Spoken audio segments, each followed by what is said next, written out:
Ela era ignorada pelo marido milionário, até que uma mensagem mudou tudo.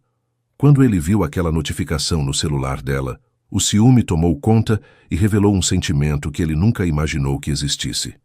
De onde você está assistindo essa reviravolta?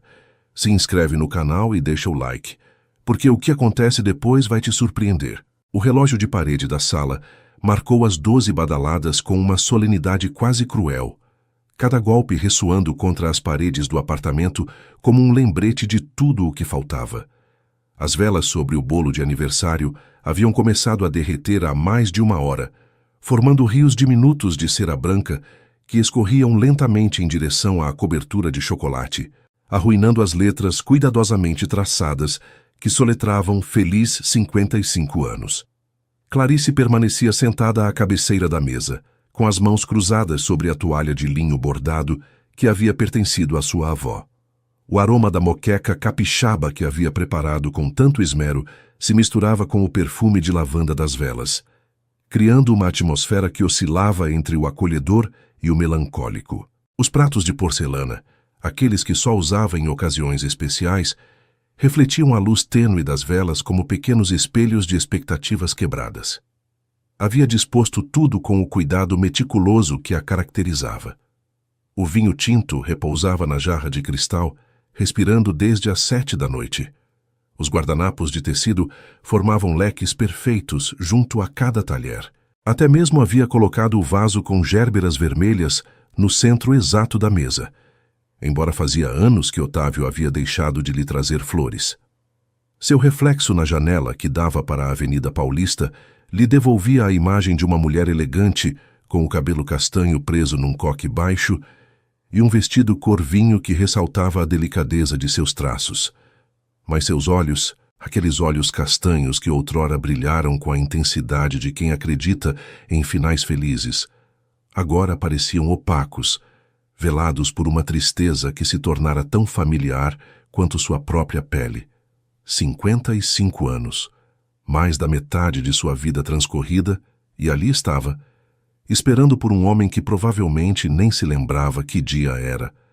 O celular descansava sobre a mesa, mudo como uma testemunha inútil. Havia checado dezenas de vezes nas últimas horas, esperando uma mensagem, uma ligação, qualquer sinal de que Otávio estava a caminho. Mas a tela permanecia escura, indiferente à sua angústia. Clarice fechou os olhos e deixou que as memórias a envolvessem como uma maré inevitável. 30 anos atrás, quando conheceu Otávio naquela festa da embaixada, ele havia sido tudo o que ela imaginava num homem. Encantador, ambicioso, com um sorriso que prometia aventuras e um olhar que a fazia sentir-se a única mulher no ambiente. Havia-a cortejado com a intensidade de quem conquista territórios, enviando-lhe buquês de gérberas vermelhas toda manhã durante 3 meses, escrevendo-lhe cartas que ela ainda guardava numa caixa de madeira no fundo do armário. Em que momento aquele homem apaixonado se converteu no fantasma que agora habitava sua vida? Quando exatamente haviam deixado de se ver, de se tocar, de existir um para o outro? O som de uma ambulância atravessando a noite paulistana a arrancou de seus pensamentos. Levantou-se lentamente, sentindo o peso de cada um de seus anos nas articulações, e caminhou até a janela. Lá embaixo, a cidade pulsava com sua vida noturna habitual. Casais que caminhavam de mãos dadas, grupos de jovens que riam a caminho de algum bar, turistas que fotografavam os edifícios iluminados. Todos pareciam ter um lugar ao qual pertencer, alguém com quem compartilhar a noite. Ela só tinha um apartamento de 200 metros quadrados no bairro dos Jardins, decorado com móveis que custavam mais que o salário anual da maioria das pessoas, e um vazio tão profundo que às vezes temia cair nele e nunca encontrar o fundo. O relógio marcou 00:30. Clarice voltou à mesa e, com movimentos mecânicos, começou a recolher os pratos intocados. A moqueca iria para a geladeira, onde provavelmente permaneceria esquecida até que a empregada doméstica a descobrisse dias depois. O vinho guardaria para outra ocasião que nunca chegaria. O bolo. O bolo jogaria no lixo antes que Otávio pudesse vê-lo, antes que ele soubesse que ela havia esperado, que ela ainda esperava. Porque isso era o que mais doía. não o esquecimento em si, mas a evidência de sua própria esperança. Apesar de tudo, apesar dos anos de jantares solitários e conversas interrompidas, apesar das noites em que ele chegava quando ela já dormia e partia antes que despertasse, Clarice seguia esperando. Seguia preparando jantares especiais, seguia comprando vinho de que ele gostava, seguia vestindo roupas bonitas embora ninguém fosse vê-las. E essa esperança, essa maldita esperança que se negava a morrer, era a corrente mais pesada de todas. Enquanto cobria a moqueca com filme plástico, escutou o som da chave na fechadura. Seu coração deu um salto involuntário, aquele reflexo pavloviano que nem os anos de decepção haviam conseguido extinguir. Mas não se moveu da cozinha. Não correu para recebê-lo como teria feito antes. Simplesmente continuou com sua tarefa, fingindo uma calma que estava muito longe de sentir. Os passos de Otávio ressoaram no corredor de mármore.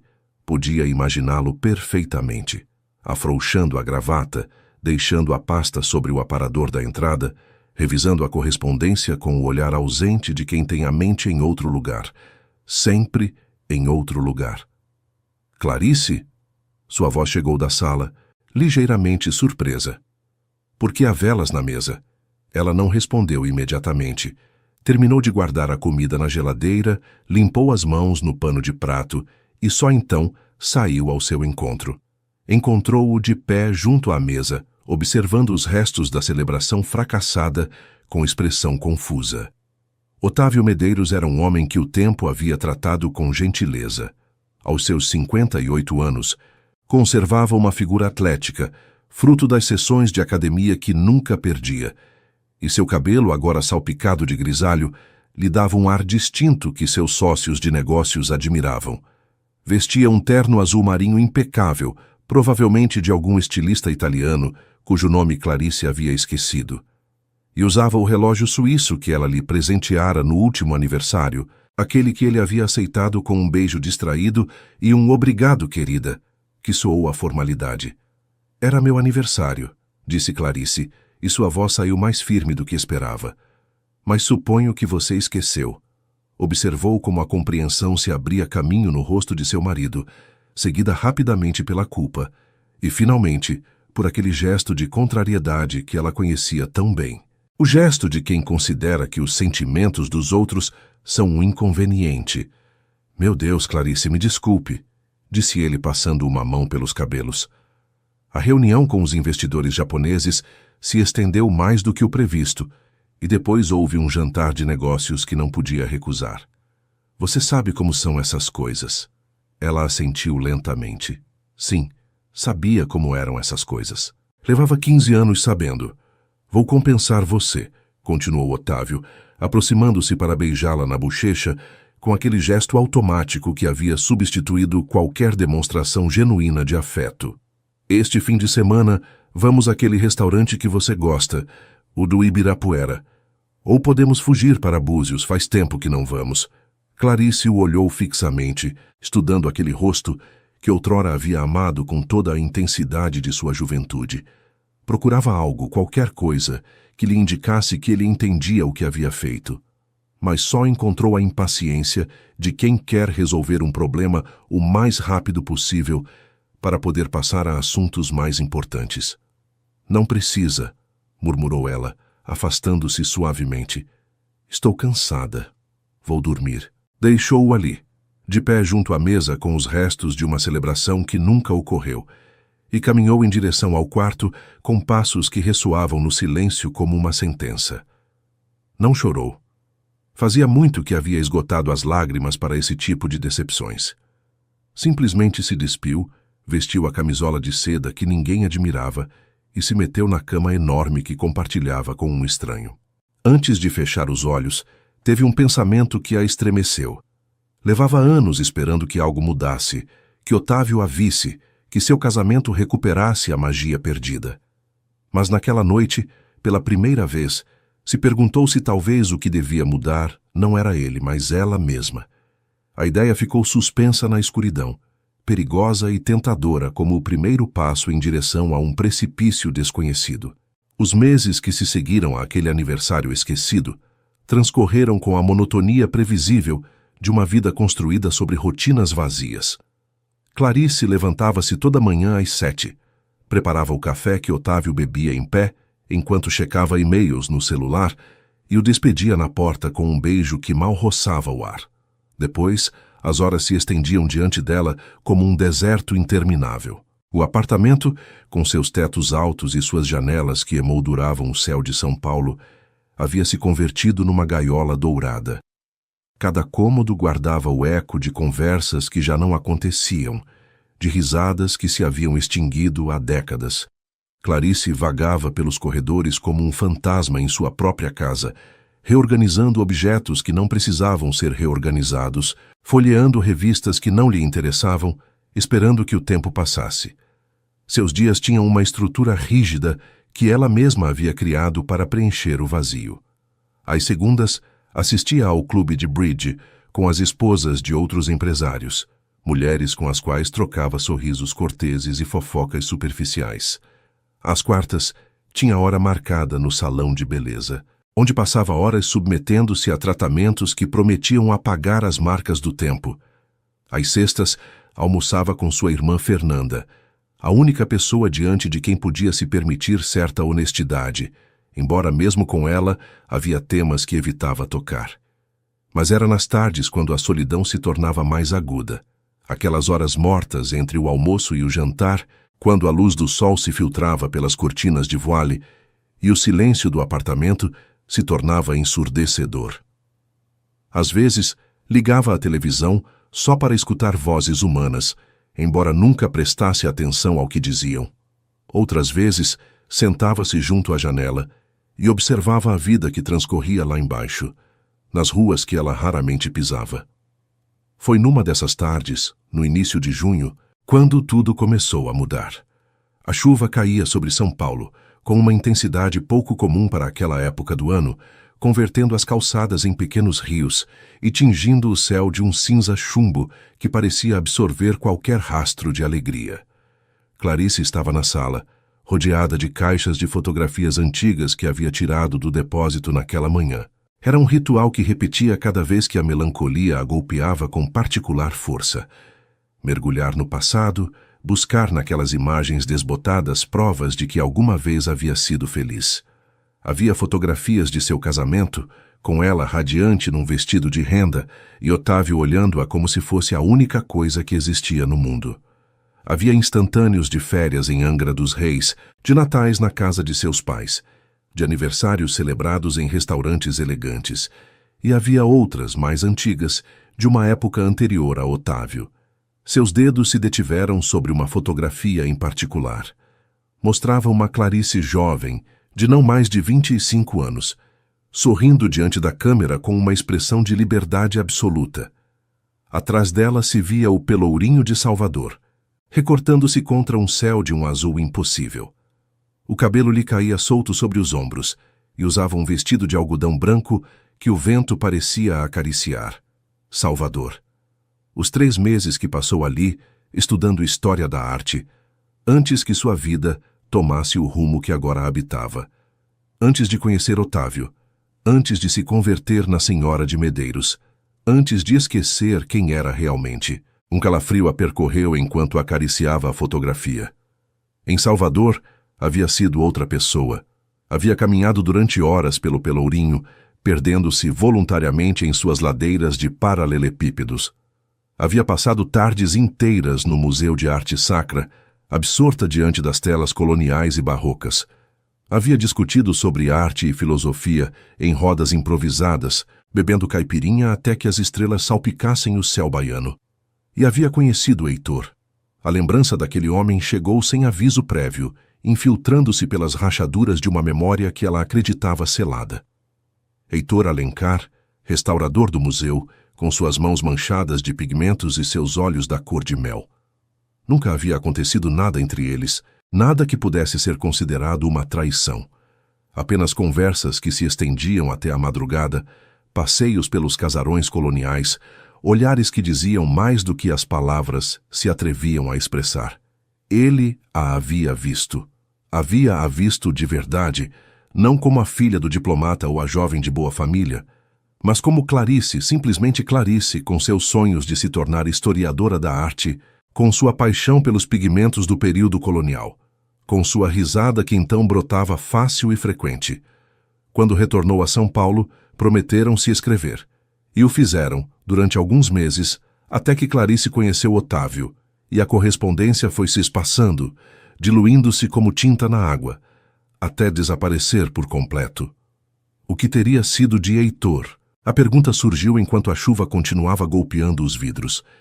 Seguiria em Salvador, restaurando obras-primas com aquelas mãos cuidadosas? Teria formado uma família?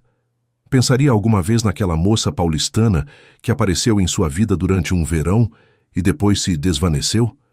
O som de seu celular a arrancou de seus pensamentos.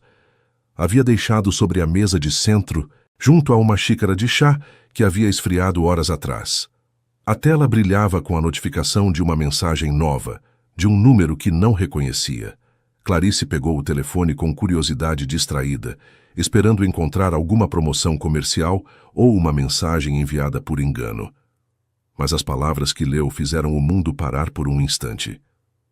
Finalmente te encontrei. Não consegui esquecer nossos dias em Salvador. Você ainda pensa naqueles momentos?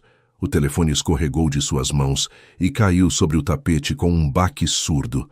Seu coração batia tão forte que podia senti-lo nas têmporas, nas pontas dos dedos, em cada canto de seu corpo. Salvador. Alguém mencionava Salvador, aqueles dias que ela guardava como um segredo precioso. Poderia ser Heitor. Depois de 25 anos, seria possível que ele a tivesse procurado. Com mãos trêmulas, recolheu o telefone e releu a mensagem 1, 2, 3 vezes. As palavras não mudavam, continuavam ali, desafiando a lógica de sua vida ordenada e previsível. Quis responder, quis perguntar quem era, não sabia o que queria. Finalmente, guardou o telefone no bolso de seu cardigan e voltou às fotografias. Mas já não conseguia se concentrar nelas. Sua mente estava em outro lugar, viajando através do tempo até pátios cheios de azulejos e noites perfumadas de flores de laranjeira. Não respondeu à mensagem aquela tarde, nem aquela noite, nem nos dias seguintes, mas tampouco a apagou.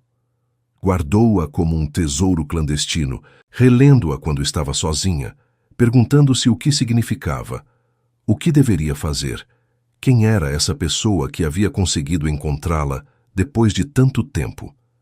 Era como se uma rachadura tivesse se aberto no cristal perfeito de sua vida, deixando entrar uma luz que não sabia se deveria temer ou celebrar. Haviam passado exatamente 10 dias desde a chegada da mensagem misteriosa, quando Otávio, pela primeira vez em meses, decidiu chegar cedo em casa.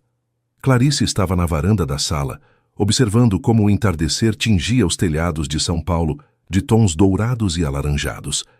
O ar de junho era ameno e cheirava a jasmim, aquele aroma que subia dos jardins do edifício vizinho e que sempre lhe recordava os verões de sua infância.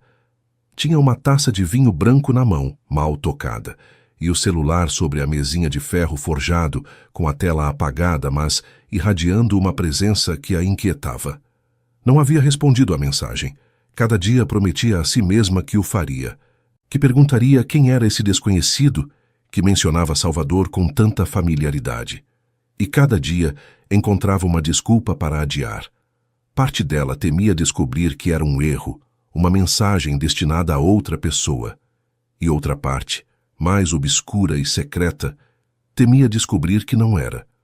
O som da porta principal a sobressaltou. Eram apenas 8 da noite, cedo demais para que Otávio retornasse. Por um momento pensou que seria Eduarda, a empregada doméstica, que às vezes esquecia algum objeto. Mas os passos que ressoaram no corredor eram firmes demais, conhecidos demais. Clarice? A voz de seu marido chegou do interior do apartamento. Ela não se moveu da varanda, limitando-se a responder com um aqui, que soou mais tranquilo do que se sentia. Otávio apareceu no vão da porta que dava para a varanda, ainda com a pasta na mão e a gravata afrouxada. Sua expressão era difícil de decifrar. Uma mistura de cansaço e algo mais. algo que Clarice não conseguia identificar. Você chegou cedo, observou ela, virando-se pela metade para olhá-lo. A reunião terminou antes do esperado, respondeu ele, deixando a pasta sobre uma cadeira. Pensei que poderíamos jantar juntos. Era uma proposta tão inusual que Clarice não soube como reagir. Levavam meses, talvez anos, sem jantar juntos de verdade, sem aqueles jantares que implicavam conversa e companhia, não apenas coincidir na mesma mesa enquanto cada um habitava seu próprio mundo. Claro, disse finalmente. Posso preparar algo ou podemos pedir? Fiz reserva no Fasano, a interrompeu Otávio. Às 9h30, se você achar bem. Fasano. O restaurante onde haviam celebrado seu 10º aniversário, onde ele lhe presenteara o colar de pérolas que ela guardava no porta-joias, mas raramente usava. Era um lugar carregado de significado, e Clarice se perguntou se Otávio se lembrava, ou se simplesmente havia escolhido o primeiro nome que lhe veio à mente. Me parece ótimo, aceitou, tentando que sua voz não delatasse a confusão que sentia. Otávio assentiu e desapareceu em direção ao quarto para trocar de roupa. Clarice aproveitou esse momento para recolher sua taça e o celular, guardando este último no bolso de seu vestido, com um gesto que pretendia ser casual. Mas suas mãos tremiam levemente, e quando entrou na sala, percebeu que havia deixado o telefone desbloqueado, com a mensagem misteriosa visível na tela. Corrigiu rapidamente, bloqueando o aparelho e deixando-o sobre a mesa de centro, como se fosse algo insignificante. Depois se dirigiu ao closet para escolher uma roupa apropriada para o jantar, tentando convencer-se de que seu nervosismo era absurdo. Não havia feito nada de errado. Não havia respondido à mensagem. Não havia traído ninguém. Então, por que sentia que estava ocultando algo? O jantar no Fasano transcorreu numa atmosfera estranha, carregada de silêncios que nenhum dos dois sabia como preencher. Otávio falou sobre negócios, sobre um acordo importante que estava prestes a fechar com uma empresa alemã. Clarice assentiu nos momentos apropriados, fez as perguntas corretas, fingiu um interesse que não sentia. Era uma dança que haviam aperfeiçoado ao longo dos anos, uma coreografia de cortesia que substituía a intimidade perdida. Mas havia algo diferente naquela noite. Clarice notava que Otávio a observava com mais atenção do que o habitual, que seus olhos se detinham nela, com uma intensidade esquecida. Era como se estivesse procurando algo, embora ela não soubesse o quê. Quando retornaram ao apartamento, passadas as 11, Clarice se desculpou para ir ao banheiro enquanto Otávio se servia uma dose de conhaque na sala. Olhou-se no espelho, estudando seu reflexo sob a luz branca dos fluorescentes. Teria mudado algo nela? Era visível a inquietação que a consumia havia dias. Não encontrou respostas em sua imagem. Só viu uma mulher de 55 anos, com rugas finas ao redor dos olhos e um gesto de cansaço que nenhuma maquiagem conseguia ocultar. Quando saiu do banheiro, o que encontrou fez seu coração parar. Otávio estava de pé na sala com o celular dela na mão. A tela brilhava, iluminando seu rosto com um resplendor azulado, e sua expressão. Sua expressão era algo que Clarice não via havia anos, uma mistura de choque, raiva e algo que se parecia perigosamente com dor. O que é isso? Sua voz era um sussurro cortante, cada palavra carregada de acusação. Clarice sentiu que o chão se abria sob seus pés. A mensagem. Ele havia visto a mensagem. Otávio, finalmente te encontrei. Não consegui esquecer nossos dias em Salvador. Leu ele em voz alta, cada sílaba destilando veneno. Quem diabos é essa pessoa? Ela deu um passo à frente, as mãos estendidas num gesto de súplica que nem sabia que estava fazendo. Não sei quem é, juro. Não tenho ideia. A mensagem chegou há uns dias e não respondi, você pode verificar, não há nenhuma resposta. Dias? A interrompeu Otávio, sua voz se elevando. Você guardou essa mensagem durante dias e não me disse nada? Porque não significa nada, insistiu Clarice, sentindo as lágrimas começarem a se formar em seus olhos. Deve ser um erro, alguém que me confundiu com outra pessoa. Salvador? Ele cuspiu a palavra como se fosse uma obscenidade. O que aconteceu em Salvador, Clarice? Quem era esse homem que não consegue te esquecer? E então, pela primeira vez em anos, Clarice sentiu algo que a surpreendeu. Raiva. Uma raiva antiga e profunda que havia enterrado sob camadas de submissão e resignação. Este homem, que a havia ignorado durante mais de uma década, que havia esquecido seus aniversários e suas datas especiais, que chegava em casa quando ela já dormia e partia antes que despertasse, agora exigia explicações? Salvador foi há 25 anos, disse, e sua voz soou mais fria do que pretendia. Antes de te conhecer, antes de nos casarmos, antes que minha vida se convertesse nisso. Em que exatamente se converteu sua vida? Perguntou ele, e havia genuína confusão em seu tom. Clarice o olhou fixamente, sentindo como algo se quebrava dentro dela, algo que havia mantido intacto durante anos à base de silêncio e negação. Em esperar, respondeu. Minha vida se converteu em esperar. Esperando você, esperando que chegue, que me olhe, que lembre que existo. Minha vida é esperar, Otávio, e estou exausta. O silêncio que seguiu foi denso, quase tangível. Otávio a olhava como se a visse pela primeira vez, como se a mulher que tinha diante fosse uma estranha que havia suplantado sua esposa. Não houve mais palavras naquela noite. Ela tomou o celular de suas mãos com um gesto firme e foi para o quarto, fechando a porta atrás de si. Ele permaneceu na sala, com a dose de conhaque intacta e uma expressão que oscilava entre a fúria e algo que, se Clarice tivesse se virado para olhar, teria reconhecido como medo. Mas ela não se virou. Pela primeira vez em muitos anos, não olhou para trás. Os dias que se seguiram à descoberta da mensagem foram um exercício de tensão sustentada. Otávio não voltou a mencionar o assunto diretamente, mas seu comportamento mudou de maneiras que Clarice observava com uma mistura de assombro e ceticismo. Começou a chegar mais cedo, não todos os dias, mas sim com uma frequência que rompia o padrão de anos. Aparecia às 8, às 9, às vezes até antes do jantar, e se sentava na sala com ela, fingindo ler o jornal enquanto seus olhos a seguiam pelo cômodo. Fazia perguntas sobre seu dia, perguntas desajeitadas, formuladas com o desconforto de quem não sabe como manter uma conversa com a própria esposa. O que você fez hoje? Você viu sua irmã? Você precisa de algo? As respostas de Clarice eram sucintas, corteses, mas distantes. Tentava tocá-la. Uma mão no ombro ao passar, um roçar de dedos durante o jantar, um beijo na bochecha que durava um segundo a mais do que o habitual. Cada contato a fazia se tensionar involuntariamente, seu corpo rejeitando aquelas carícias que chegavam tarde demais e pelas razões erradas. Porque Clarice sabia. Podia ver com uma claridade dolorosa. Aquilo não era amor. Era posse. Era o instinto territorial de um homem que nunca se preocupara em cuidar do que tinha, até que sentiu que poderia perdê-lo. Uma tarde, enquanto tomavam café na sala, Otávio fez uma proposta que a deixou sem palavras.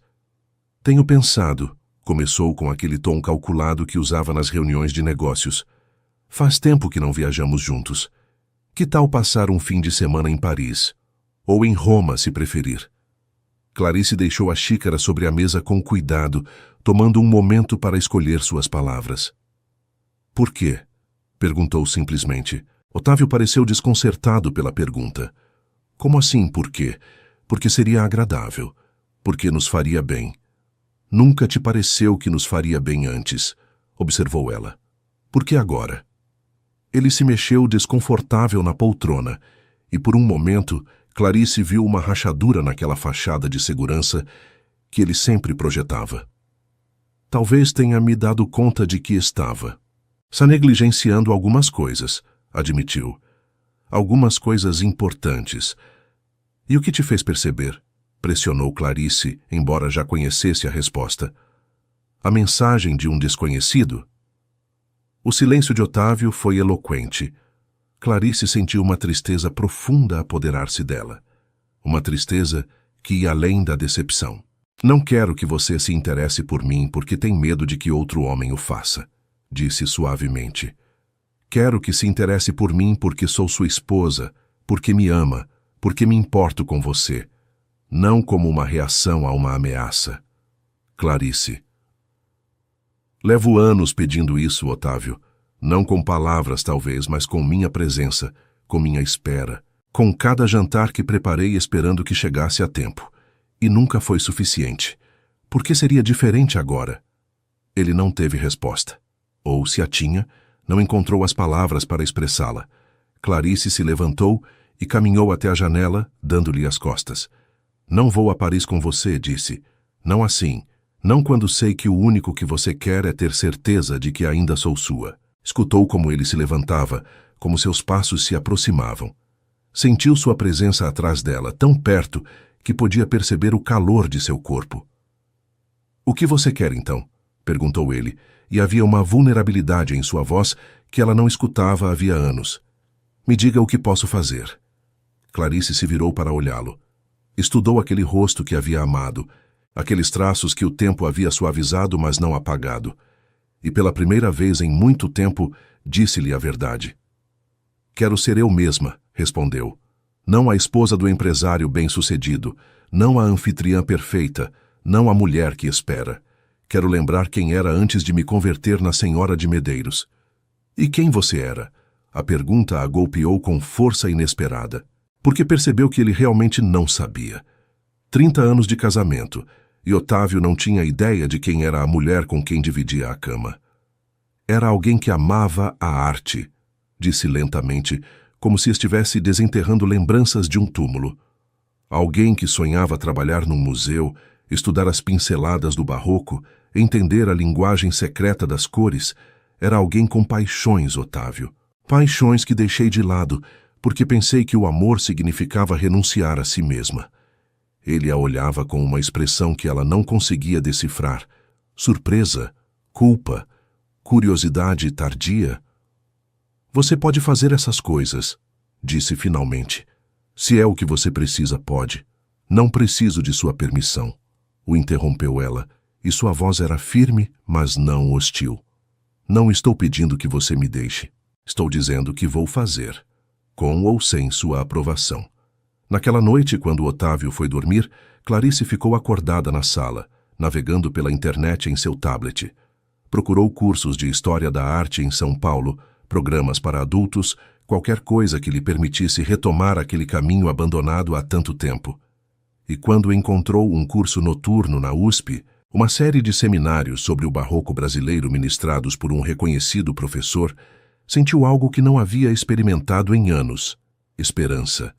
Uma faísca diminuta, mas persistente, como a primeira estrela que aparece no céu do entardecer. Sem pensar muito, antes que o medo pudesse detê-la, completou o formulário de inscrição e apertou enviar. A mensagem misteriosa continuava em seu telefone, sem resposta, mas de alguma forma havia sido o catalisador de algo que Clarice não esperava. Havia-a despertado de um letargo de décadas, havia-a obrigado a se olhar no espelho e perguntar-se se gostava do que via. E a resposta, por dolorosa que fosse, havia sido não. Agora, pela primeira vez em muito tempo, estava disposta a mudar isso. A primeira noite de aula, Clarice se vestiu 3 vezes antes de se decidir. O closet, com suas fileiras ordenadas de roupas de grife, parecia de repente inadequado para a ocasião. O que vestia uma mulher de 55 anos para voltar às salas de aula depois de 3 décadas? Não queria parecer elegante demais e fora de lugar, mas tampouco queria renunciar completamente a quem era. Finalmente optou por calças de linho bege, uma blusa de seda cor creme e um blazer azul marinho que lhe dava um ar profissional sem ser ostensivo. Olhou-se no espelho e quase não se reconheceu. Não pela roupa, mas pelo brilho em seus olhos, aquela luz que levava anos apagada e que agora bruxuleava com uma mistura de nervosismo e antecipação. Otávio a observou do vão do closet, os braços cruzados sobre o peito. "Você tem certeza disso?" perguntou, e seu tom era o de quem não entende, mas tenta parecer compreensivo. "Completamente", respondeu Clarice, guardando seu caderno e um estojo de canetas na bolsa. "Posso fazer o motorista te levar?" "Vou de metrô", o interrompeu ela. "Como todo mundo." A expressão de Otávio deixou claro que todo mundo era um conceito com o qual não estava familiarizado, mas não disse nada mais, limitando-se a um aceno tenso enquanto ela passava ao seu lado em direção à porta. A viagem de metrô foi uma aventura em si mesma. Clarice não se lembrava da última vez que havia usado transporte público, provavelmente durante seus anos de faculdade, quando ainda era uma estudante sem o peso do sobrenome Medeiros. O vagão estava cheio de gente de todas as idades e condições, jovens com fones de ouvido, funcionários cansados, turistas consultando mapas em seus celulares. Ninguém a olhava duas vezes, ninguém sabia quem era, e esse anonimato era estranhamente libertador. Chegou à universidade com 20 minutos de antecedência, tempo que aproveitou para explorar o campus, os prédios de tijolos à vista, os jardins salpicados de estudantes, o murmúrio de conversas juvenis. Tudo lhe trazia lembranças de uma época em que o futuro parecia uma tela em branco esperando ser pintada. Perguntou-se o que teria acontecido se nunca tivesse abandonado os estudos, se tivesse perseguido seu sonho de se tornar historiadora da arte, em vez de se tornar esposa. A sala era menor do que esperava, com apenas 20 carteiras dispostas em semicírculo diante de um quadro digital. Quando entrou, vários lugares já estavam ocupados. Seus colegas de turma eram um grupo diverso. Havia jovens que provavelmente estudavam para complementar suas carreiras, mas também adultos de sua idade ou mais velhos, pessoas com rugas e cabelos brancos que, como ela, haviam decidido que nunca era tarde para aprender. Sentou-se na segunda fileira, nem muito à frente nem muito atrás, e tirou seu caderno com mãos ligeiramente trêmulas. Ao seu lado se instalou uma mulher que devia ter uns 60 anos, com o cabelo prateado preso numa trança e uns olhos azuis que brilhavam com curiosidade. "Primeira vez, não é?" perguntou a mulher com um sorriso cúmplice. Clarice assentiu, sentindo-se repentinamente como uma criança em seu primeiro dia de escola. "Sou Mirtes", apresentou-se a mulher estendendo uma mão. "Estou há 3 semestres aqui. Uma vez que você começa, não consegue parar." "Clarice", respondeu apertando a mão oferecida. "E sim, é minha primeira vez. Faz 30 anos que não piso numa sala de aula." Mirtes soltou uma gargalhada que ressoou no espaço. "Querida, eu não pisava numa há 45. Mas quando meu marido faleceu, decidi que era hora de fazer todas aquelas coisas que havia adiado. A arte sempre foi minha matéria pendente." Antes que Clarice pudesse responder, o professor entrou na sala. Era um homem de uns 60 anos, com óculos de armação grossa e um entusiasmo contagiante que ficou evidente desde as primeiras palavras. "Bem-vindos ao seminário sobre o Barroco brasileiro." Começou escrevendo seu nome no quadro. "Professor Dr. Bernardo Vieira. Durante as próximas semanas, vamos mergulhar numa das épocas mais fascinantes da história da arte. Vamos falar de Aleijadinho, de Mestre Ataíde, do esplendor do ouro em Minas Gerais. Vamos aprender a ver, não apenas a olhar." As 2 horas seguintes passaram num suspiro. O professor Bernardo falava de pintura com uma paixão que recordava a Clarice seus próprios sonhos juvenis. Mostrou slides de obras-primas que ela conhecia de memória, mas que agora via com olhos novos, apontando detalhes que nunca havia notado, conexões que nunca havia estabelecido. Quando a aula terminou, Clarice percebeu que havia preenchido 15 páginas de seu caderno com notas, desenhos e reflexões. Seus colegas começaram a recolher suas coisas, mas ela permaneceu sentada mais um momento, saboreando a sensação de plenitude que a embargava. "Foi incrível, não foi?" comentou Mirtes, guardando seus próprios apontamentos. "Bernardo é um professor excepcional. Dizem que trabalhou no MASP durante décadas antes de se dedicar à docência." "Sim", murmurou Clarice. "Incrível." Saíram juntas da sala e, no corredor, Mirtes lhe apresentou outros estudantes. Júlio, um jovem de 26 anos que estudava restauração e que havia feito o curso para ampliar seus conhecimentos. E Solange, uma mulher de 40 e poucos que havia dedicado os últimos 15 anos a cuidar de seus pais doentes e que agora, órfã e com os filhos já independentes, buscava se reinventar. "Temos um grupo de estudos", explicou Mirtes enquanto caminhavam em direção à saída. Nos reunimos aos sábados de manhã no Café Girondino, aquele que fica na Augusta.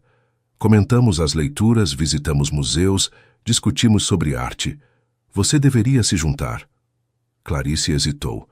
Os sábados de manhã, Otávio costumava estar em casa. Era um dos poucos momentos em que coincidiam. Mas então lembrou o que lhe havia dito dias atrás, que queria ser ela mesma, que não precisava de sua permissão. Adoraria. Aceitou. A viagem de volta de metrô foi diferente da ida. Clarice já não se sentia nervosa nem fora de lugar. Olhava os passageiros que a rodeavam, perguntando-se quais seriam suas histórias, que sonhos teriam abandonado, que despertares estariam esperando. Quando chegou ao apartamento, Otávio estava sentado na sala, esperando-a. Havia um copo de uísque em sua mão e uma expressão de alívio em seu rosto que se esforçou para disfarçar. Como foi? Perguntou, tentando soar casual. Maravilhosamente, respondeu Clarice, e a sinceridade em sua voz pareceu desconcertá-lo. Foi uma das melhores noites que tive em anos. Ele assentiu lentamente, processando aquelas palavras.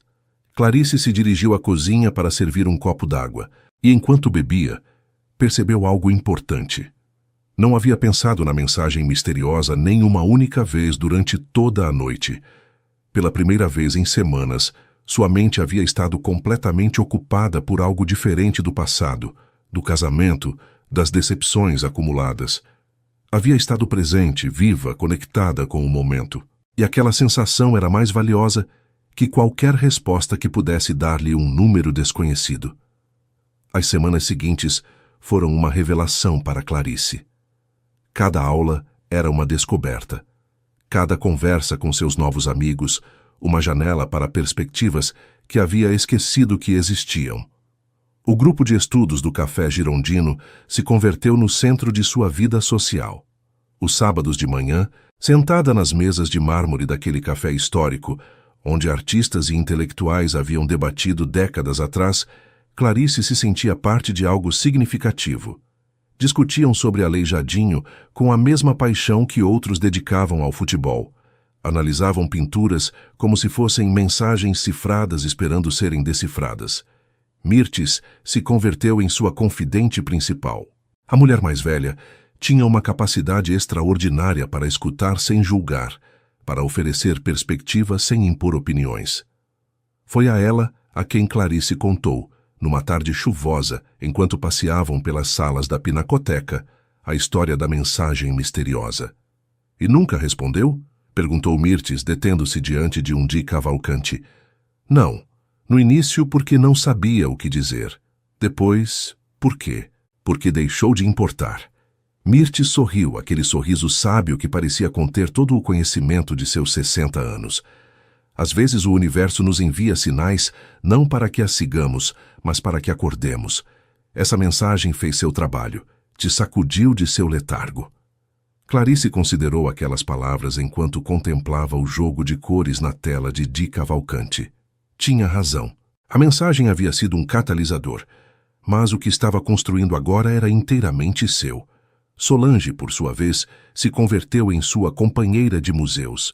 Juntas exploravam cada canto do MASP, da Pinacoteca, do Instituto Tomi Otaki. Solange tinha uma forma de olhar a arte que complementava perfeitamente a de Clarice. Onde ela via técnica e história, Solange via emoção e narrativa. Suas discussões diante dos quadros podiam durar horas. Sabe o que mais gosto em Portinari? Comentou Solange uma tarde, enquanto contemplavam os painéis de guerra e paz. Que ele não tinha medo de mostrar a dor, mas também não perdia a esperança. Júlio, o jovem estudante de restauração, aportava uma perspectiva técnica que fascinava Clarice.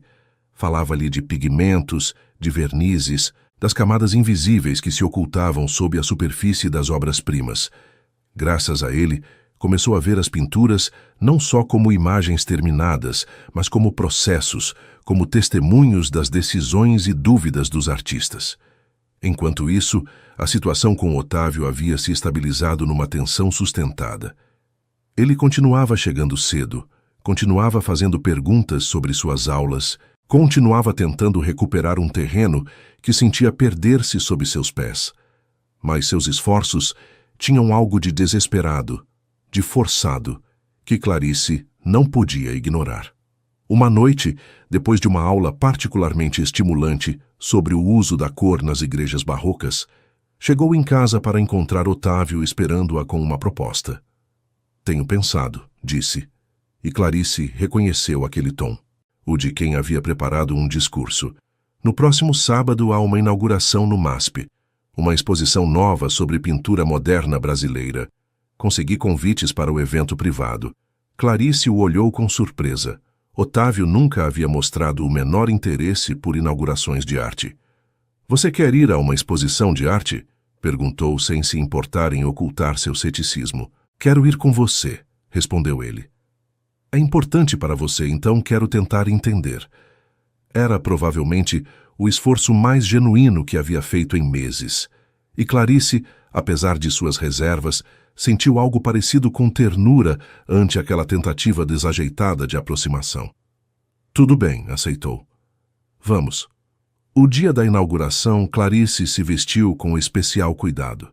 Escolheu um vestido de veludo azul escuro que havia comprado anos atrás, mas nunca havia usado, e se maquiou com uma sutileza que realçava seus traços sem ocultar sua idade. Quando se olhou no espelho, viu uma mulher que finalmente estava em paz com quem era. Otávio a esperava na sala, vestido com seu melhor terno. Olhou-a entrar e por um momento, só por um momento, Clarice viu em seus olhos o mesmo brilho que tinha 25 anos atrás, quando a olhava como se fosse um milagre. "Você está linda", disse, e a sinceridade em sua voz era inconfundível. "Obrigada", respondeu ela, e pela primeira vez em muito tempo, aceitou o elogio sem questioná-lo. O MASP à noite era um espetáculo em si mesmo. As luzes douradas iluminavam a estrutura icônica de concreto e os convidados se moviam pelas salas com taças de champanhe na mão, admirando as obras num ambiente de sofisticada intimidade. Clarice guiou Otávio pelas salas, explicando-lhe o que havia aprendido em suas aulas.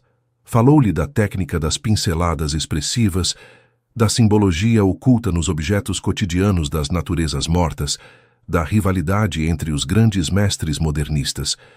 E ele escutou, realmente escutou, fazendo perguntas, pedindo esclarecimentos, tentando ver o que ela via. Foi então que aconteceu algo inesperado. Enquanto contemplavam um retrato de Tarsila do Amaral, uma voz atrás deles os interrompeu. "Senhora Medeiros, que surpresa vê-la aqui." Clarice se virou para encontrar o professor Bernardo, seu professor, que a olhava com um sorriso de reconhecimento. "Professor Bernardo", o cumprimentou genuinamente satisfeita. Não esperava encontrá-lo. "Sou consultor do museu para esta exposição", explicou ele. "Mas a surpresa é vê-la. Suas intervenções em aula sempre me pareceram excepcionais. Você tem um olho extraordinário para a arte." Clarice sentiu o rubor subir em suas bochechas. Ao seu lado, Otávio observava a troca com uma expressão difícil de ler. "Este é meu marido, Otávio", apresentou ela. Os dois homens apertaram as mãos trocando as cortesias de praxe, mas o professor Bernardo voltou rapidamente sua atenção para Clarice. "Tenho querido falar com você", disse. "O museu está procurando voluntários para um projeto especial. A organização de uma exposição sobre arte sacra do período colonial. Precisamos de pessoas com conhecimento e paixão, e você tem ambas. Interessaria participar?" O mundo pareceu parar por um instante. Clarice olhou para o professor, depois para Otávio e finalmente de novo para o professor. "Eu?" perguntou, incapaz de ocultar seu assombro. "Mas mal comecei o curso." "O entusiasmo e a perspicácia não se aprendem", respondeu o professor Bernardo. "Ou se tem ou não se tem. E você tem. Pense nisso." Entregou-lhe um cartão com seus dados de contato e se afastou para cumprimentar outros convidados, deixando Clarice num estado de atordoamento que mal conseguia disfarçar. Otávio permaneceu em silêncio durante todo o trajeto de volta para casa. Só quando entraram no apartamento se atreveu a falar. "Você vai aceitar, não é?" Não era uma pergunta, era uma constatação. Clarice assentiu lentamente. "Sim, acho que sim." Ele a olhou com aquela expressão que ela havia visto tantas vezes nas últimas semanas, uma mistura de admiração, incompreensão e algo que se parecia perigosamente com medo. "E eu?" perguntou, e sua voz soou menor do que ela jamais a havia escutado. "Onde fico eu em tudo isso?" Era a pergunta que Clarice levava semanas temendo e, ao mesmo tempo, esperando. Caminhou até ele, tomou suas mãos entre as suas e o olhou diretamente nos olhos. "Não sei", admitiu. "Mas pela primeira vez em muito tempo, não estou disposta a renunciar a mim mesma para te dar uma resposta que te tranquilize." E naquele momento de honestidade brutal, algo mudou entre eles.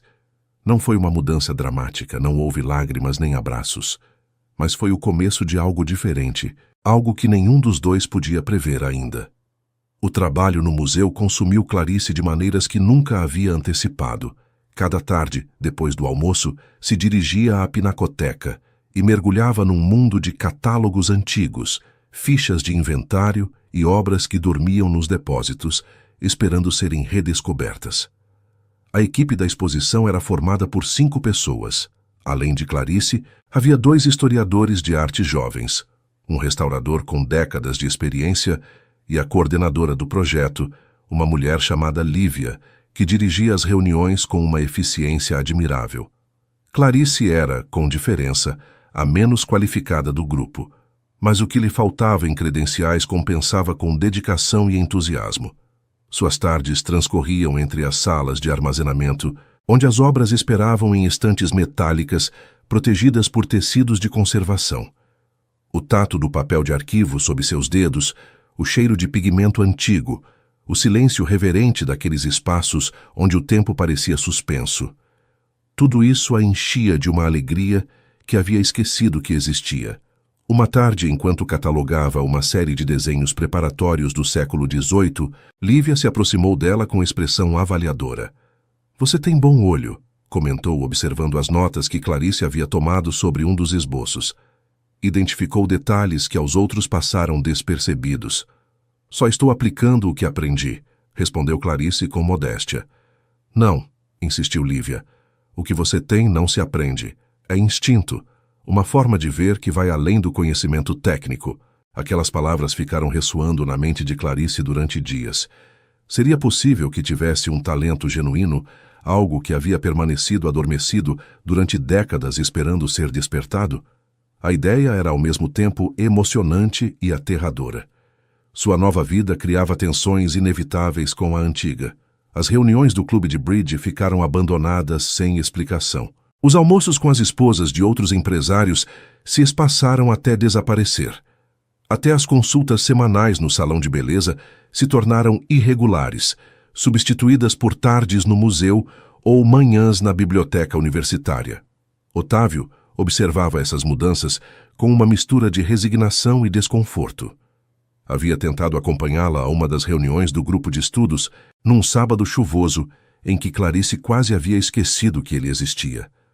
O resultado foi desastroso. Sentou-se no café girondino com o desconforto de quem visita um território estrangeiro. Enquanto Mirtes explicava sua interpretação da luz nas obras de Ataíde, ele checava seu celular. Quando Júlio propôs uma visita ao Museu de Arte Sacra, ele bocejou sem disfarce. E quando Solange se emocionou até as lágrimas falando de como Portinari havia capturado a fragilidade humana, ele olhou para Clarice com uma expressão que dizia claramente: "Sério que é isso que te importa?" Depois daquilo, não voltou a tentar. E embora Clarice sentisse uma pontada de tristeza ante aquela rendição, também experimentou um alívio que preferiu não examinar muito de perto. Uma noite, enquanto jantavam em silêncio, aquele silêncio que se havia tornado tão familiar entre eles, Otávio finalmente verbalizou o que levava semanas pensando. "Já não te reconheço." Clarice levantou a vista de seu prato, encontrando-se com um olhar que continha mais vulnerabilidade do que ele provavelmente pretendia mostrar. "O que quer dizer?" "A mulher que conheci não era assim", continuou ele, escolhendo as palavras com cuidado.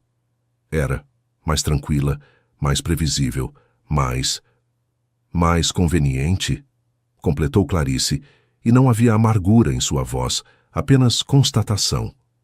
Otávio não respondeu, mas seu silêncio foi eloquente. Você tem razão, disse Clarice após uma pausa. Não sou a mesma pessoa que você conheceu, mas aquela pessoa também não era eu. Era uma versão de mim que construí para encaixar na vida que pensei que deveria ter. E agora? Agora estou tentando descobrir quem sou realmente. Aos 55 anos, pela primeira vez na minha vida. Otávio ficou olhando-a como se a visse pela primeira vez. E talvez, em certo sentido, assim era. Não sei como me relacionar com você, admitiu finalmente. Não sei o que dizer, o que fazer. É como se de repente você falasse um idioma que não entendo. Clarice sentiu algo parecido com compaixão. Durante anos, havia desejado que ele a visse, que a entendesse. Agora que finalmente tentava, percebia o difícil que era tender pontes sobre um abismo de décadas. Você pode começar por escutar, sugeriu suavemente. Não para responder, não para consertar nada, só para entender. Entender o quê? O que me faz feliz, o que me apaixona. Porque passo horas olhando um quadro que para você parece apenas tinta numa tela. Foi o começo de algo que nenhum dos dois sabia como chamar. Não era uma reconciliação, não ainda, mas era uma tentativa, desajeitada e sincera de se conhecerem de novo. Nas semanas seguintes, Otávio fez esforços que Clarice não havia esperado. Comprou livros sobre arte que deixava na mesinha de cabeceira, tentando ler algumas páginas antes de dormir. Fazia-lhe perguntas sobre seu trabalho no museu, perguntas que às vezes revelavam uma ignorância total, mas também um desejo genuíno de compreender. Uma vez, chegou em casa com um buquê de gérberas vermelhas, como as que lhe presenteava quando eram namorados, e embora o gesto fosse desajeitado e tardio, Clarice sentiu algo parecido com ternura. Mas os problemas de anos não se solucionavam com gestos.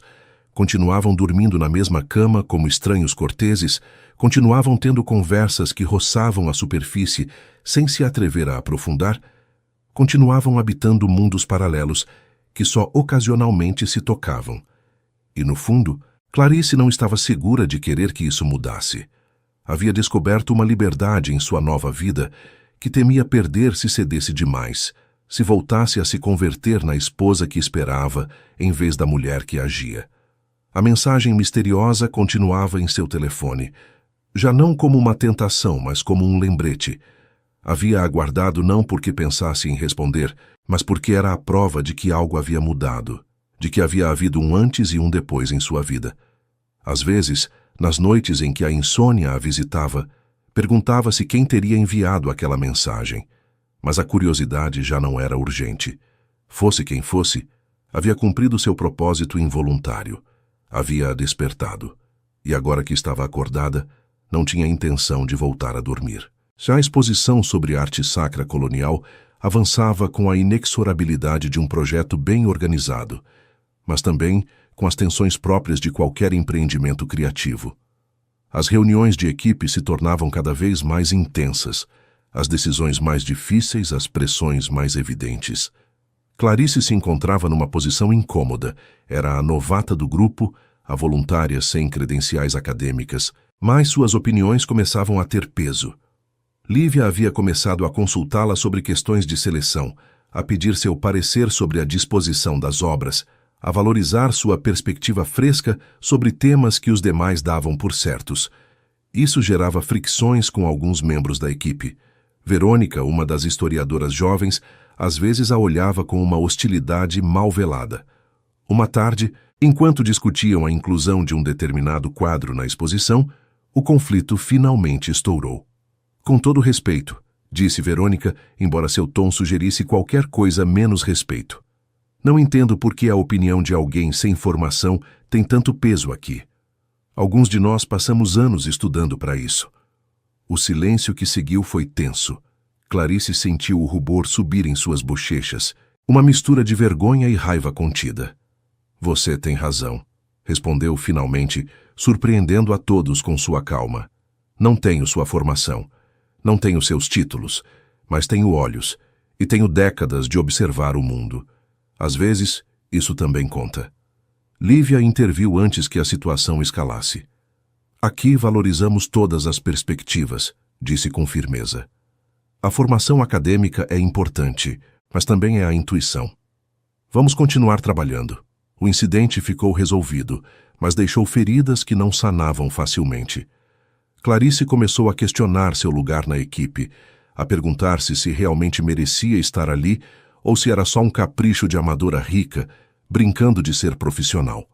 Naquela noite, caminhando pelo Parque Ibirapuera para esfriar a cabeça, encontrou-se sentada num banco diante do lago, observando como o entardecer tingia a água de tons alaranjados. As dúvidas a assaltavam com força renovada. O que estava fazendo? A quem pretendia enganar? Era uma mulher de 55 anos que havia passado as últimas 3 décadas sem fazer nada produtivo, e agora pretendia se reinventar como especialista em arte. O celular vibrou em seu bolso. Era uma mensagem de Mirtes. Café amanhã, preciso te contar algo. Clarice sorriu, apesar de seu ânimo sombrio. Mirtes sempre sabia quando precisava dela. No dia seguinte, sentadas em sua mesa habitual do café girondino, Mirtes escutou o relato do conflito com Verônica sem interromper. Quando Clarice terminou, a mulher mais velha permaneceu em silêncio um momento, mexendo seu café com um gesto pensativo. Sabe qual é seu problema? Perguntou finalmente. Qual? Que ainda busca validação externa. Ainda precisa que alguém te diga que tem direito de estar ali, que merece ocupar seu lugar. Clarice abriu a boca para protestar, mas Mirtes levantou uma mão. Não me entenda mal, é compreensível. Você passou décadas sendo a esposa de, a filha de, a senhora de, sempre definida em relação a outros. Agora que tenta se definir a si mesma, é natural que duvide, mas tem que entender algo importante. O quê? Que ninguém vai te dar permissão para ser quem você é. Isso você tem que tomar. As palavras ficaram suspensas no ar, carregadas de uma verdade que Clarice não podia negar. Havia passado toda a sua vida esperando que Otávio a valorizasse, esperando que o mundo lhe desse seu lugar, esperando que algo ou alguém lhe dissesse que estava bem ser ela mesma. E o que você queria me contar?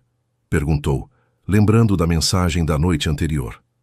Mirtes sorriu com um brilho de emoção nos olhos. Me ofereceram um trabalho. Um museu pequeno em Salvador precisa de alguém para organizar seus arquivos. É temporário, só 6 meses, mas é algo que sempre quis fazer. Isso é maravilhoso, disse Clarice com genuína alegria. Você vai aceitar? Já aceitei. Vou no mês que vem. A notícia golpeou Clarice mais forte do que esperava. Mirtes havia se convertido em sua âncora, em sua guia, na amiga que nunca havia tido. A ideia de sua partida a enchia de uma tristeza que não sabia como processar. Vou sentir sua falta, admitiu. E eu a sua.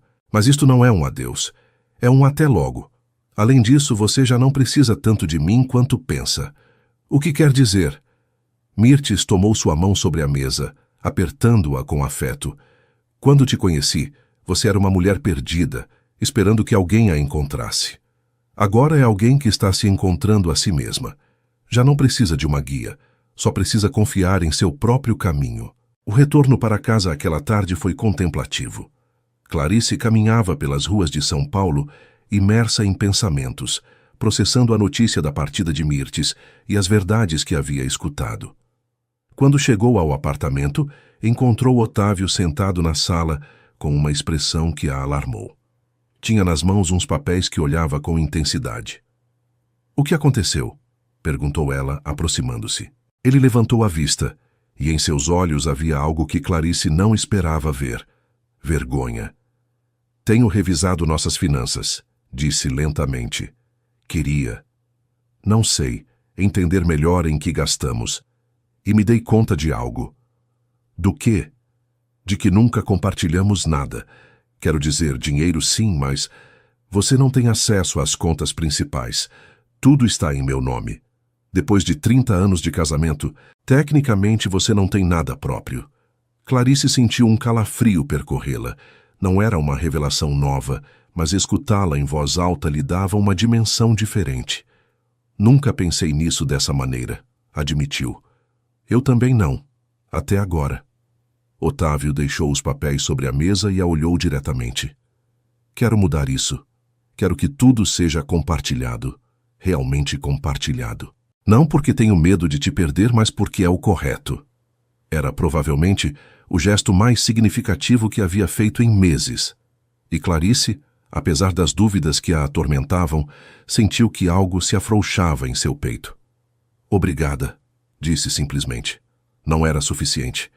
Ainda havia anos de distância entre eles, anos de descuido e silêncio, mas era um pequeno passo na direção correta. Naquela noite, Clarice sonhou com Salvador. Sonhou com ruas de paralelepípedos e casarões coloniais, com o som de um violão e o aroma das flores de laranjeira. E no sonho, caminhava sozinha, sem medo, em direção a um horizonte que brilhava com a promessa de tudo o que ainda podia ser. A partida de Mirtes deixou um vazio que Clarice não havia antecipado. Os sábados no café girondino continuavam, mas sem a presença de sua amiga, as conversas pareciam mais superficiais, menos essenciais. Solange e Júlio faziam o possível para preencher o espaço, mas havia algo insubstituível na sabedoria tranquila da mulher mais velha. O trabalho no museu também atravessava uma fase difícil. A data de inauguração da exposição se aproximava e, com ela, as pressões se multiplicavam. Havia problemas de orçamento, atrasos nos empréstimos de obras de outros museus, discussões intermináveis sobre o catálogo. Clarice se sentia cada vez mais fora de seu elemento. As dúvidas que Mirtes havia tentado dissipar regressavam com força renovada, alimentadas pelos olhares condescendentes de Verônica e por sua própria insegurança. Uma tarde, durante uma reunião particularmente tensa, cometeu um erro que, em retrospectiva, era perfeitamente compreensível dadas as circunstâncias, mas que no momento a fez sentir-se como a impostora que temia ser. Estavam discutindo a procedência de uma obra que ia ocupar um lugar central na exposição. Clarice, baseando-se em suas notas de aula e em algumas leituras adicionais, sugeriu que o quadro poderia ser uma cópia posterior em vez do original atribuído. Seu argumento se baseava em certos detalhes técnicos que havia observado, certas inconsistências na pincelada. A reação de Verônica foi imediata e devastadora. Você está sugerindo que os especialistas que autenticaram esta obra se equivocaram? Perguntou com um sorriso que não chegava aos olhos. Você, que leva menos de um ano estudando arte? Clarice sentiu o sangue subir em suas bochechas. Só estou compartilhando uma observação. Uma observação baseada em quê, exatamente? Em suas aulas noturnas? Em seu instinto de amadora? O silêncio na sala era avassalador. Lívia interviu tentando suavizar a situação. Todas as perspectivas são válidas. Nem todas, interrompeu Verônica. Há hierarquias de conhecimento. Há pessoas que dedicaram suas vidas a isso e há pessoas que brincam de serem especialistas. Clarice se levantou da mesa com movimentos rígidos. Com licença, murmurou, e saiu da sala antes que as lágrimas que sentia se formando pudessem escapar. Caminhou pelos corredores do museu sem rumo fixo, as paredes cobertas de obras-primas que de repente pareciam zombar de sua pretensão. Quem era ela para opinar sobre essas coisas? O que a fazia acreditar que podia contribuir com algo valioso? Encontrou-se diante de A Negra, de Tarsila do Amaral, aquela obra que havia admirado desde a primeira vez que visitou o MASP sendo uma menina. A figura monumental a olhava da tela, com aquela presença poderosa que havia fascinado gerações de espectadores. Você também acha que sou uma impostora? Murmurou. O quadro, obviamente, não respondeu, mas olhando para ele, Clarice lembrou algo que seu professor havia dito numa das primeiras aulas. A arte é para todos, não só para os especialistas, não só para os acadêmicos. A capacidade de ver, de sentir, de conectar com uma obra, isso não requer um diploma. Respirou profundamente, tentando se acalmar. Verônica tinha razão numa coisa: havia hierarquias de conhecimento. Mas também havia diferentes formas de saber, diferentes maneiras de se aproximar da verdade. Quando retornou à sala de reuniões, Lívia a estava esperando na porta. Você está bem? Perguntou com genuína preocupação. Vou ficar, respondeu Clarice. E sobre o quadro? Provavelmente me equivoquei. Não tenho a formação para fazer esse tipo de afirmações. Lívia a olhou durante um longo momento. Mandei trazer a obra ao ateliê de restauração, disse. Quero que você a examine com a equipe. Clarice a olhou sem compreender. Por quê? Porque aprendi há muito tempo que às vezes os olhos frescos veem coisas que os olhos cansados ignoram.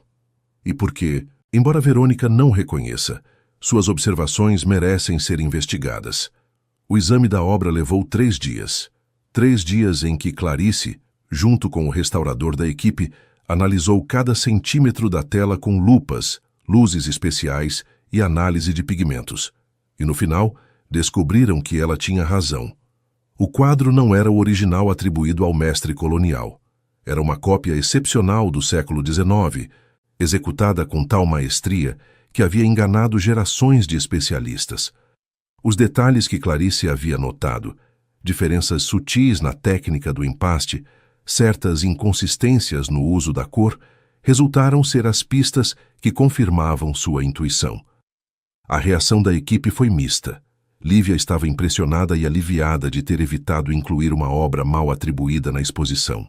O restaurador falava de escrever um artigo acadêmico sobre a descoberta. Verônica. Verônica permaneceu em silêncio, incapaz de reconhecer seu erro, mas também incapaz de continuar negando os fatos. Naquela noite, Clarice chegou em casa com uma sensação que não havia experimentado em muito tempo. Orgulho. Não o orgulho vazio de pertencer a certo círculo social ou de carregar certo sobrenome. Orgulho genuíno por algo que havia conquistado por seus próprios méritos. Otávio notou a mudança assim que a viu entrar. Aconteceu algo bom, observou, estudando seu rosto. Sim, respondeu ela, e lhe contou toda a história. Ele a escutou com atenção, fazendo as perguntas corretas nos momentos corretos, e quando terminou, fez algo que a surpreendeu. Sorriu. Um sorriso genuíno, livre da ansiedade possessiva que havia marcado suas interações nos últimos meses. Estou orgulhoso de você, disse. E me dou conta de que isso soa condescendente. Então, deixe-me reformular. Me alegro que você esteja descobrindo tudo o que pode fazer. Era talvez o momento de maior conexão que haviam tido em anos. Não resolvia tudo o que estava quebrado entre eles, mas era uma ponte, uma possibilidade. Clarice se aproximou dele, e pela primeira vez em muito tempo, foi ela quem iniciou o contato. Tomou sua mão, entrelaçando seus dedos com os dele. Obrigada, disse. Por tentar. Naquela noite, dormiram um ao lado do outro com uma proximidade que não era física, mas algo mais profundo. Uma disposição de estar presentes, de serem testemunhas da vida do outro. E embora ainda houvesse muito caminho a percorrer, Clarice sentiu que talvez, só talvez, não teria que percorrê-lo sozinha. A exposição estava a apenas 3 semanas de sua inauguração, quando Clarice finalmente decidiu responder à mensagem misteriosa. Haviam passado mais de 8 meses desde que a recebera, 8 meses em que sua vida havia dado voltas que nunca teria imaginado. A mensagem continuava guardada em seu telefone, já não como uma tentação, mas como uma ponta solta, uma pergunta sem resposta que de vez em quando a visitava em momentos de quietude. Foi numa tarde de domingo, enquanto Otávio lia o jornal na sala e ela revisava o catálogo da exposição quando tomou a decisão. Sem pensar muito, abriu a conversa e digitou uma resposta. Desculpe a demora em responder. Acho que se enganou de número. Não sei quem você é. A resposta chegou quase imediatamente, como se o remetente estivesse esperando todos aqueles meses. Clarice Fonseca, aqui estudou História da Arte em Salvador em 1994. O coração de Clarice deu um salto. Fonseca era seu sobrenome de solteira, o que deixou de usar quando se converteu na Senhora de Medeiros. Quem é você? Sou Marina Alencar. Heitor era meu pai. As palavras tardaram um momento em se processar. Marina Alencar, a filha de Heitor. Seu pai falou muitas vezes sobre você, continuou a mensagem. Guardava fotografias daqueles dias, cartas que nunca enviou. Quando faleceu no ano passado, encontrei entre suas coisas um caderno com seu nome e o que pareciam tentativas de localizá-la. Clarice teve que se sentar. Heitor havia morrido. Aquele homem que uma vez a olhou como se fosse um milagre, que a fez sentir-se vista e compreendida durante 3 meses de sua juventude, já não existia. Sinto muito, digitou com dedos trêmulos. Seu pai foi uma pessoa muito especial. Eu sei, por isso queria encontrá-la. Ele nunca deixou de pensar em você. Não de maneira romântica, creio, mas como um caminho não percorrido. Me pediu antes de morrer que se algum dia a encontrasse, lhe dissesse algo. O quê? Que esperava que você tivesse seguido sua paixão pela arte. Que esperava que não tivesse renunciado a seus sonhos. As lágrimas caíam pelas bochechas de Clarice sem que ela percebesse. Otávio, alertado pelo silêncio repentino, levantou a vista do jornal. Clarice, o que aconteceu? Ela lhe passou o telefone sem palavras. Ele leu as mensagens lentamente, sua expressão mudando à medida que compreendia. É esta a mensagem? Perguntou. A de há meses? Sim. E esse homem, Heitor, morreu?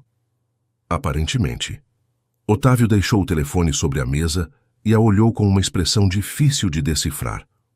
Você o amou? Era uma pergunta direta, sem rodeios, e merecia uma resposta igualmente honesta. Não, disse Clarice, mas poderia tê-lo amado. Se as circunstâncias tivessem sido diferentes, se minha vida tivesse tomado outro rumo. Talvez. Esperava raiva, ciúmes, recriminações, mas o que encontrou no rosto de Otávio foi algo completamente diferente. Compreensão. Todos temos caminhos não percorridos, disse suavemente. Vidas que poderíamos ter vivido. O importante é a vida que escolhemos viver. E você? Perguntou Clarice. Você tem caminhos não percorridos? Ele ficou em silêncio um momento, olhando pela janela em direção à cidade que se estendia abaixo deles. Houve alguém antes de te conhecer, admitiu finalmente. Uma colega de faculdade. Era brilhante, ambiciosa, completamente inadequada para a vida que meus pais haviam planejado para mim. A deixei ir porque pensei que era o correto. Era a primeira vez em 30 anos que Clarice escutava essa história. 30 anos de casamento e ainda havia territórios inexplorados entre eles. Você se arrepende? Perguntou. Às vezes me perguntava, sobretudo nos momentos difíceis de nosso casamento. Mas agora, fez uma pausa, buscando as palavras corretas. Agora creio que os caminhos não percorridos são fantasias. Idealizamos o que poderia ter sido porque nunca tivemos que vivê-lo de verdade, com todas suas imperfeições e decepções. Clarice considerou suas palavras. Tinha razão em certo modo. Sua lembrança de Heitor estava tingida de nostalgia, de possibilidade não realizada. Nunca saberia se uma vida com ele teria sido melhor ou pior, só diferente. Quero responder para Marina, disse. Contar que finalmente segui os sonhos de que falava seu pai. Faça. Pegou o telefone e digitou uma mensagem longa, contando à filha de Heitor sobre sua redescoberta da arte, sobre as aulas, sobre o trabalho no museu. Agradeceu que a tivesse procurado, que tivesse transmitido as palavras de seu pai. A resposta de Marina foi calorosa e cheia de uma alegria que transcendia as palavras numa tela. Enviou-lhe fotografias de Heitor em seus últimos anos. Continuava trabalhando em restauração até quase o final, rodeado de pincéis e pigmentos, fiel à sua paixão até o último momento. E assim, o mistério que havia desencadeado a transformação de Clarice ficou resolvido. Não era um amante secreto, não era uma aventura esquecida. Era simplesmente a filha de um homem que havia visto seu potencial 25 anos atrás e que, de alguma forma, havia encontrado a forma de lembrá-lo quando mais precisava. Naquela noite, quando Otávio foi dormir, Clarice ficou acordada na sala, navegando pela internet em seu tablet. Procurou cursos de História da Arte em São Paulo, programas para adultos, qualquer coisa que lhe permitisse retomar aquele caminho abandonado há tanto tempo. E quando encontrou um curso avançado sobre restauração de arte sacra, Uma chispa diminuta, mas persistente, acendeu em seu peito. A mensagem misteriosa continuava em seu telefone, mas agora com uma resposta. Uma resposta que fechava um círculo e abria outro completamente novo. E quando Otávio entrou no quarto, encontrou-a sentada na cama, rodeada de livros sobre restauração, com lágrimas nos olhos, mas um sorriso nos lábios. "O que você está fazendo?" perguntou. "Lembrando", respondeu ela. "E me perguntando se podemos escrever novas cartas, novas histórias, apesar de tudo." Ele se sentou ao seu lado, tomou um dos livros e o folheou em silêncio. Quando terminou, olhou-a com uma vulnerabilidade que ela não via há décadas. "Podemos tentar", disse. "Se você quiser, podemos tentar." Não era uma promessa de final feliz. Era algo mais humilde, mas também mais honesto. A disposição de começar de novo, de construir sobre as ruínas do que haviam deixado se deteriorar. Clarice tomou sua mão e a apertou suavemente. "Vamos tentar." Os dias que se seguiram à revelação da mensagem trouxeram consigo uma paz estranha, o mistério resolvido, as verdades compartilhadas, as vulnerabilidades expostas. Tudo isso havia criado um espaço novo entre Clarice e Otávio, um território onde finalmente podiam começar a se conhecer de verdade. O trabalho na exposição entrava em sua fase final, consumindo a maior parte do tempo de Clarice. Mas algo havia mudado em sua maneira de vivê-lo. Já não se sentia como uma impostora. Já não buscava constantemente a validação dos demais. A descoberta sobre o quadro mal atribuído lhe havia dado uma confiança que antes não tinha, uma certeza de que sua perspectiva era valiosa. Lívia, a coordenadora, começou a dar-lhe mais responsabilidades. Convidou-a a participar das reuniões com a imprensa, a revisar os textos do catálogo, a opinar sobre a iluminação das salas. Verônica continuava mantendo certa distância, mas sua hostilidade havia se suavizado, transformando-se em algo mais parecido com um respeito relutante.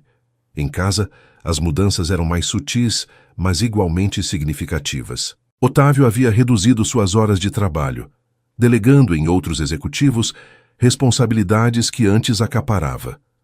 Chegava em casa a tempo para jantar, e esses jantares haviam se convertido em algo que nenhum dos dois teria imaginado meses atrás. Conversas reais, trocas genuínas sobre seus dias, suas preocupações, suas pequenas alegrias.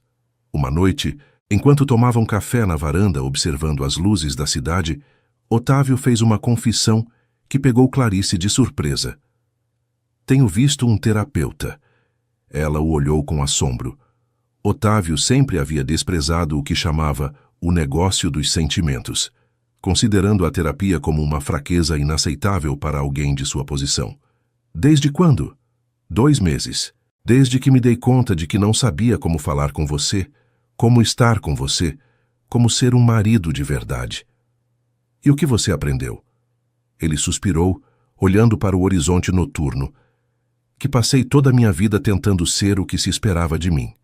O empresário bem-sucedido, o filho perfeito, o pilar da família, e no processo esqueci de ser simplesmente alguém. Esqueci que as pessoas não são projetos que se gerenciam, mas seres com os quais se conecta."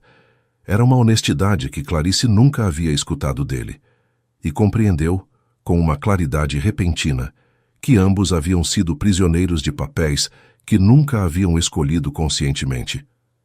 "Eu também esqueci quem era", admitiu. "Me converti no que pensei que deveria ser. A esposa perfeita, a anfitriã impecável, mas por dentro estava vazia. E agora, estou aprendendo a me preencher, com coisas que importam, com paixões que me pertencem, com uma vida que é minha." Otávio estendeu a mão e tomou a dela, entrelaçando seus dedos com uma ternura que ela havia esquecido que existia. "Há lugar para mim nessa vida?" Era a pergunta que flutuava entre eles há meses, a que nenhum havia se atrevido a formular diretamente. "Há lugar para quem você quiser ser", respondeu Clarice. "Não para o empresário que trabalha 20 horas por dia, não para o marido ausente. Mas se você quiser ser alguém diferente, alguém que esteja presente, então sim, há lugar." Não selaram o pacto com um beijo nem com promessas grandiosas.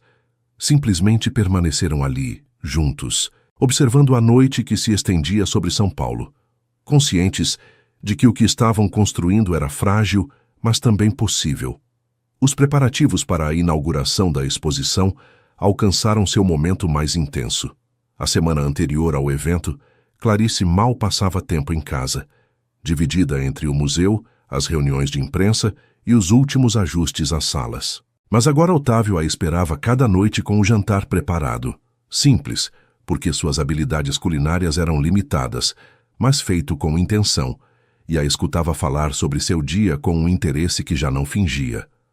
O grupo de estudos também estava em efervescência. Solange e Júlio haviam conseguido convites para a inauguração e não paravam de fazer perguntas sobre o que lhes esperava. Mirtes, de Salvador, enviava mensagens de ânimo e prometia estar presente mesmo que fosse só em espírito. 3 dias antes do evento, Clarice recebeu uma ligação inesperada. Era o diretor do museu, alguém com quem mal havia trocado palavras durante todo o projeto. Senhora Medeiros, disse com voz cerimonial, queria informá-la pessoalmente de que a descoberta que você fez sobre a atribuição do quadro gerou um interesse considerável no mundo acadêmico.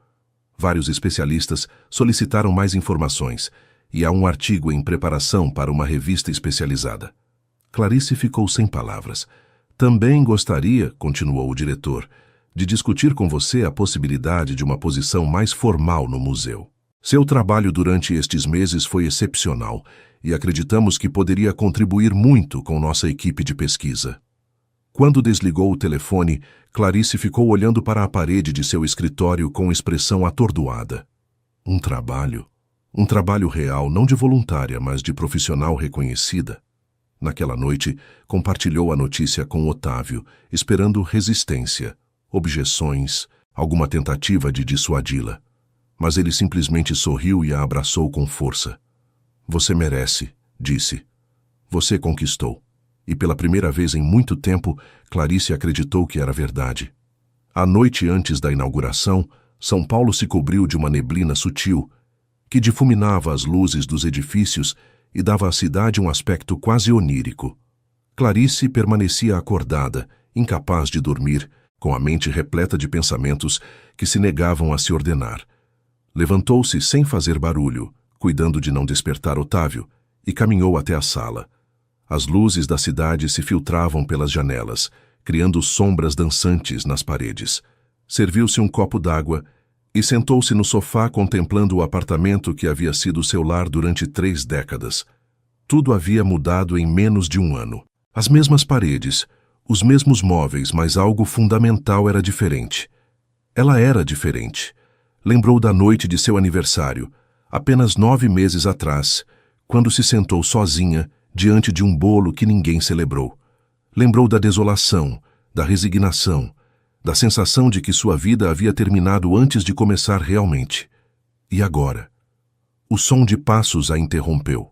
Otávio apareceu no vão da sala com o cabelo despenteado e os olhos ainda pesados de sono. Não consegue dormir? Perguntou.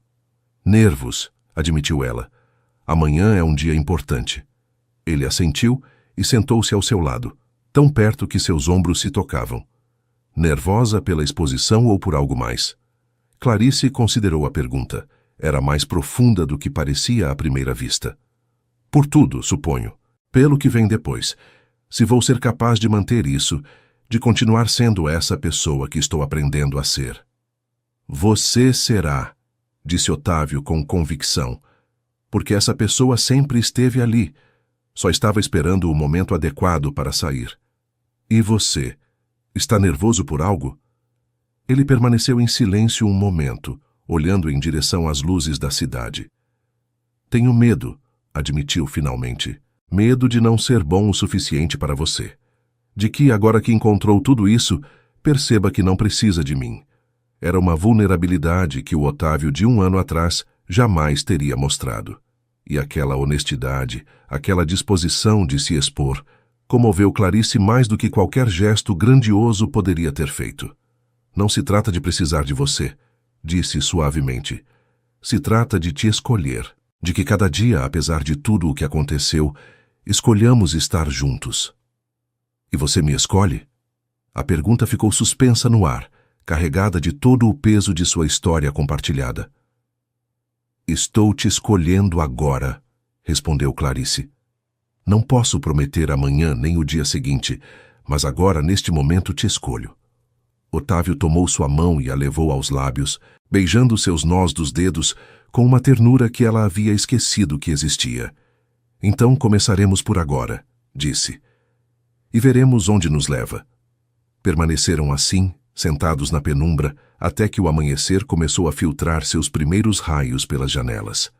Não fizeram promessas eternas, não juraram amor imperecível, mas naquele silêncio compartilhado havia algo mais valioso, a disposição de tentar dia a dia, momento a momento. Quando chegou a hora de se preparar para a inauguração, Clarice se olhou no espelho com olhos novos. Viu as rugas, os cabelos brancos que começavam a aparecer, as marcas que o tempo havia deixado em seu rosto.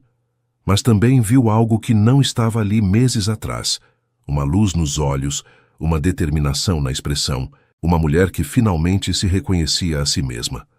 Vestiu-se com cuidado, escolhendo um vestido de seda cor marfim que havia comprado especialmente para a ocasião.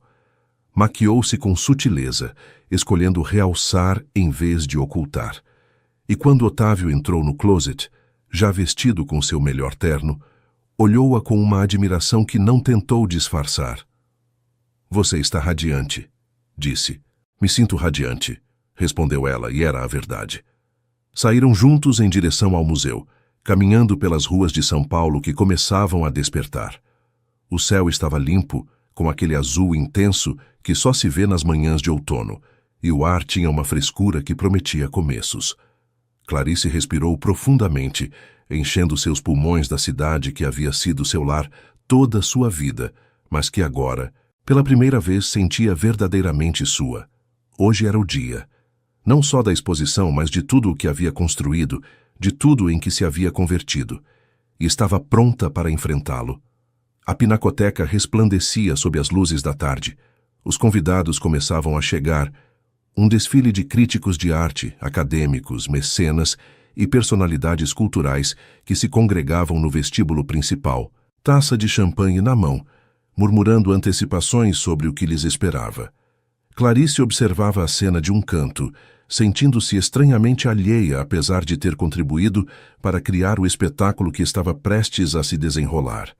Ao seu lado, Lívia revisava os últimos detalhes em seu tablet enquanto a equipe se certificava de que tudo estivesse em seu lugar. Nervosa, né? Perguntou Lívia sem levantar a vista. Aterrorizada, admitiu Clarice. Lívia sorriu e finalmente a olhou. Você vai se sair muito bem. Lembre-se, você conhece essas obras melhor que ninguém. Viveu com elas durante meses. Antes que Clarice pudesse responder, o diretor do museu apareceu para indicar que era hora de começar. Os convidados foram conduzidos em direção às salas de exposição e ela tomou sua posição junto à primeira obra, preparando-se para oferecer uma das visitas guiadas que havia ensaiado durante semanas. Entre a multidão, reconheceu rostos, Solange e Júlio, com expressões de orgulho que a fizeram sorrir. Vários colegas de suas aulas da universidade. Marina Alencar, a filha de Heitor, que havia viajado de Salvador para estar presente. E, é claro, Otávio, que permanecia na periferia do grupo, observando-a com uma mistura de admiração e algo que se parecia muito com amor. A visita começou. Clarice falou dos quadros com uma paixão que não precisava fingir, explicando técnicas, contando histórias, revelando os segredos que haviam permanecido ocultos durante séculos. Sua voz ressoava com claridade nas salas silenciosas, capturando a atenção de até os visitantes mais céticos. Quando chegaram ao espaço onde deveria estar o quadro que ela havia identificado como cópia, encontraram em seu lugar um painel explicativo que narrava a descoberta. O diretor aproveitou a oportunidade para apresentá-la formalmente. Clarice Medeiros, disse, é a responsável por essa descoberta excepcional. Sua perspicácia nos poupou de um erro que teria sido constrangedor, para dizer o mínimo.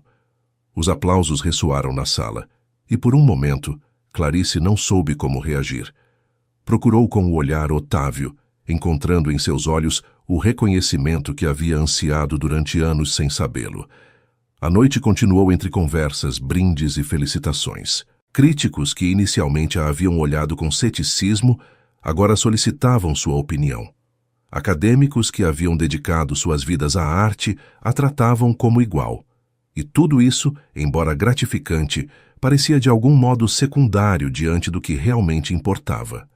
No final da noite, quando a maioria dos convidados já havia partido, Clarice se encontrou sozinha diante de uma obra de Mestre Ataíde. O museu havia fechado suas portas, mas ela havia obtido permissão para ficar mais um momento, para se despedir à sua maneira de um projeto que havia transformado sua vida. As cores vibrantes do teto barroco pareciam dançar sob a iluminação especial, os anjos e santos flutuando num céu de azul e dourado que desafiava a gravidade. Obrigada, murmurou sem saber exatamente a quem se dirigia. Talvez a Mestre Ataíde, talvez a Heitor, talvez a versão de si mesma que meses atrás havia decidido despertar. Uns passos atrás dela, anunciaram que não estava sozinha. Otávio apareceu ao seu lado, contemplando o quadro com uma atenção que antes não teria mostrado. É extraordinário, disse. Agora entendo por que isso te apaixona. O que você entende? Que cada quadro é uma janela, para outra época, para outra mente, para outra forma de ver o mundo. E que saber olhar através dessas janelas é um dom. Clarice se virou para ele, surpresa pela profundidade de sua observação. Nunca pensei te ouvir dizer algo assim. Nunca pensei dizer, admitiu ele. Mas tenho te observado esses meses. Vi como você fala de arte, como olha, como te transforma. E me dei conta de que o problema nunca foi que não podia entender. O problema foi que nunca tentei. E agora? Agora quero tentar. Quero aprender a ver o mundo como você vê. Não porque vou me tornar especialista em arte, mas porque quero te conhecer de verdade. Conhecer tudo o que te apaixona, o que te emociona, o que te faz ser quem você é. Eram as palavras que Clarice havia esperado ouvir durante anos, embora nunca as tivesse formulado conscientemente. E escutá-las agora, neste lugar que havia sido o cenário de seu renascimento, tinha um significado que ia além do que as palavras podiam expressar. Eu te amo, disse ele. Não da maneira que te amava antes, aquela maneira que era mais posse que amor. Te amo como você é agora, como se converteu. E se você me deixar, gostaria de passar o resto da minha vida aprendendo a te amar melhor. Clarice sentiu as lágrimas se formarem em seus olhos, mas desta vez não eram de tristeza, nem de frustração. Eram lágrimas de algo que se parecia muito com esperança. Não vai ser fácil, advertiu. Temos anos de silêncio que superar, feridas que sarar. Eu sei, mas pela primeira vez na minha vida, estou disposto a fazer o trabalho difícil. Por você. Por nós. Pela vida que ainda podemos construir juntos. Olharam-se durante um longo momento. Duas pessoas que haviam passado décadas compartilhando espaço sem realmente se encontrar, e que agora, finalmente, começavam a se ver. Clarice tomou sua mão e a apertou suavemente. Então construamos, disse. E ali, sob o olhar eterno de Mestre Ataíde, selaram não um final, mas um princípio, não uma promessa, mas uma intenção, a de tentar, dia a dia, momento a momento, até que a vida decidisse outra coisa. O sol de outubro caía sobre o jardim da pequena pousada no Pelourinho, tingindo as buganvílias de tons dourados. Clarice estava sentada sob a pérgola coberta de flores, com um caderno de esboços no colo e um lápis de carvão na mão. A alguns metros de distância, Otávio lia numa rede, levantando a vista de vez em quando para observá-la com um sorriso que já não tentava disfarçar. Haviam comprado a propriedade 6 meses atrás, um impulso que surpreendeu ambos, mas que resultou ser uma das melhores decisões de suas vidas. Não haviam abandonado São Paulo. O apartamento dos Jardins continuava sendo seu lar principal, e o trabalho de Clarice no museu requeria sua presença regular. Mas este canto da Bahia havia se convertido em seu refúgio, o lugar onde vinham para lembrar por que haviam decidido começar de novo. O último ano havia sido uma viagem de descobertas. Clarice havia aceitado a posição no museu, inicialmente em meio período, e havia se convertido em uma das vozes mais respeitadas no campo da autenticação de obras do período colonial. Seu artigo sobre o quadro mal atribuído havia sido publicado numa revista acadêmica de prestígio e havia recebido convites para dar conferências em universidades de todo o Brasil. Mas mais importante que as conquistas profissionais era a transformação pessoal. Havia aprendido a ocupar espaço, a pedir o que precisava, a ser visível sem pedir permissão. O grupo de estudos continuava se reunindo no Café Girondino, embora agora Clarice fosse mais facilitadora que participante, compartilhando o que havia aprendido com outros que, como ela, buscavam se reinventar. Mirtes as visitava frequentemente. Havia completado seu trabalho em Salvador e retornado a São Paulo, mas agora viajava com frequência, perseguindo projetos que a enchiam de energia. Sua amizade com Clarice havia se aprofundado, convertendo-se numa daquelas relações que transcendem as circunstâncias. Quanto a Otávio, a mudança havia sido talvez a mais surpreendente. Havia reduzido drasticamente sua participação na empresa, delegando a direção diária numa equipe de executivos, enquanto ele se reservava apenas as decisões estratégicas mais importantes. O tempo liberado dedicava a coisas que antes teria considerado triviais: aprender a cozinhar, cultivar o jardim da pousada, ler os livros que levavam décadas acumulando poeira em sua biblioteca. Mas, sobretudo, dedicava a Clarice, a escutá-la, a acompanhá-la, a aprender sobre arte através de seus olhos. Não havia se convertido num especialista, provavelmente nunca seria, mas havia desenvolvido uma apreciação genuína que transformava suas visitas a museus em experiências compartilhadas, em vez de obrigações toleradas. O casamento não era perfeito. Ainda havia dias difíceis, momentos em que os velhos padrões tentavam ressurgir, discussões que revelavam quanto trabalho ficava por fazer.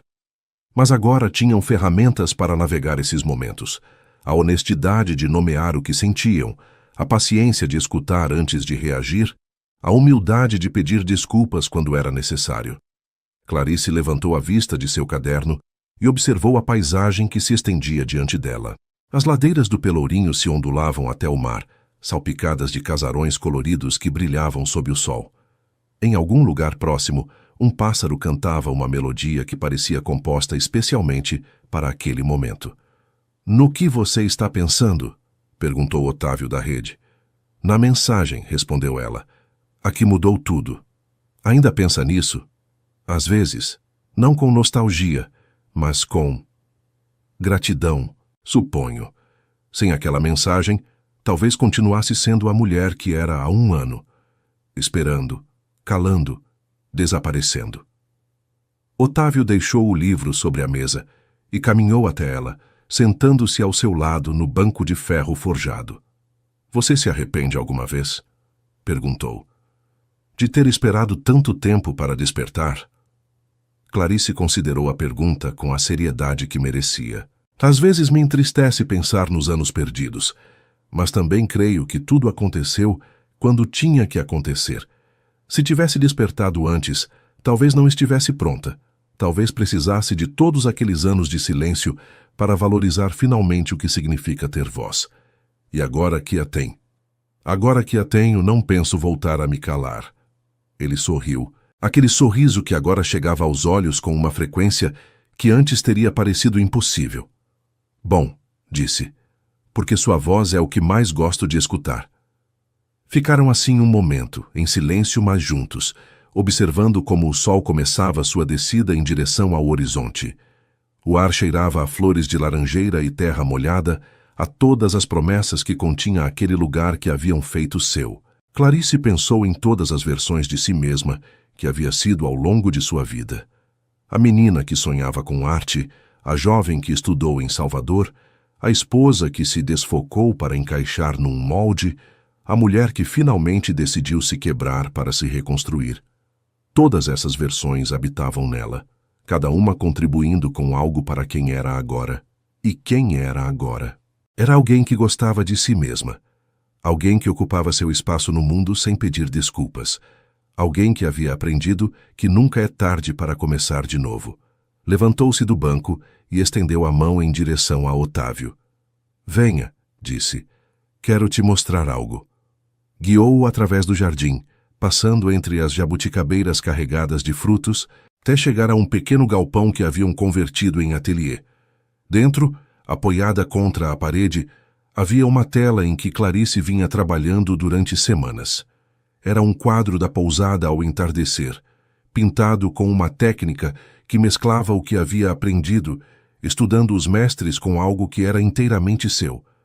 As cores tinham uma luminosidade particular, uma forma de capturar a luz que não tentava ser perfeita, mas honesta.